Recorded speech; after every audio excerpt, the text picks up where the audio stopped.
Acidity নিয়ে আমাদের ধারণা এখনও বেশ সরল। বাইরের ভাজা পোড়া, অনিয়ম আর দেরিতে খাওয়াই যেন একমাত্র দায়ী। কিন্তু বাস্তব চিত্র বলছে ভিন্ন কথা। অনেকেই নিয়ম মেনে ঘরোয়া খাবার খেয়েও বুক ও গলায় জ্বালা পোড়ায় ভোগেন। এমনকি নিয়মিত ওষুধ খাওয়ার পরও স্বস্তি আসে না। ফলে অস্বস্তি নিয়েই কাটে দিনের পর দিন। পুষ্টিবিদদের মতে অ্যাসিড রিফ্লাক্সের মূল সমস্যা লুকিয়ে থাকে খাবারের ধরন ও খাদ্যাভ্যাসে। শুধু বাইরে কি খাচ্ছেন সেটাই নয়, বরং কোন খাবার নিয়মিত রাখছেন, কোনটা বারবার বাদ দিচ্ছেন, কখন খাচ্ছেন এবং কিভাবে খাচ্ছেন।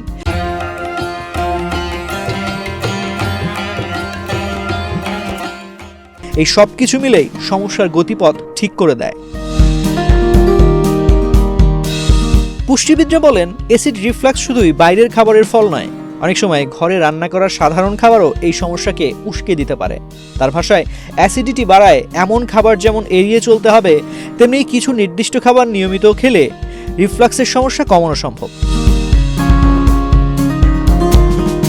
তার ভাষায়, অ্যাসিডিটি বাড়ায় এমন খাবার যেমন এড়িয়ে চলতে হবে, তেমনি কিছু নির্দিষ্ট খাবার নিয়ম করে খেলে রিফ্লাক্সের সমস্যা কমানো সম্ভব।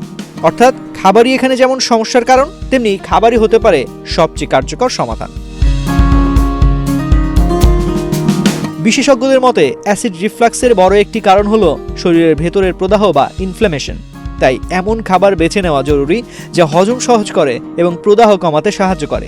এই তালিকায় আদা অন্যতম। আদা হজম প্রক্রিয়াকে স্বাভাবিক রাখে এবং পাকস্থলীর জ্বালা কমায়। রান্নায় ব্যবহার করার পাশাপাশি আদা চা বা গরম পানিতে মিশিয়েও খাওয়া যেতে পারে। পাকস্থলীর অতিরিক্ত অ্যাসিড নিয়ন্ত্রণে রাখতে দরকার খাট জাতীয় খাবার। এক্ষেত্রে কলা সহজ ও কার্যকর একটি ফল। এটি অ্যাসিডের মাত্রা সামনে রাখে এবং খাদ্যনালীর ভেতরে এক ধরনের সুরক্ষা কবচ তৈরি করে। একইভাবে ওটসের ভূমিকা গুরুত্বপূর্ণ। এতে থাকা ফাইবার অতিরিক্ত অ্যাসিড শোষণ করে নেয়, ফলে রিফ্লাক্সের ঝুঁকি কমে। তবে কি খাচ্ছেন তার পাশাপাশি কিভাবে রান্না করছেন সেটিও সমান গুরুত্বপূর্ণ।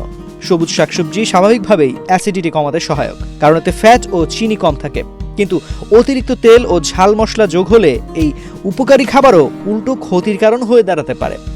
পুষ্টিবিদরা পানি সমৃদ্ধ ও কম অ্যাসিডযুক্ত ফল নিয়মিত রাখার পরামর্শ দিচ্ছেন।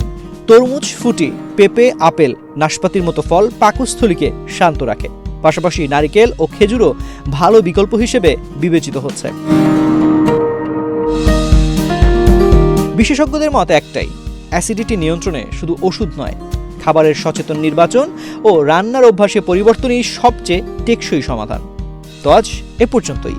স্বাস্থ্য বিষয়ক এমন নানা পরামর্শ পেতে বাংলাদেশ প্রতিদিনের সাথেই থাকুন।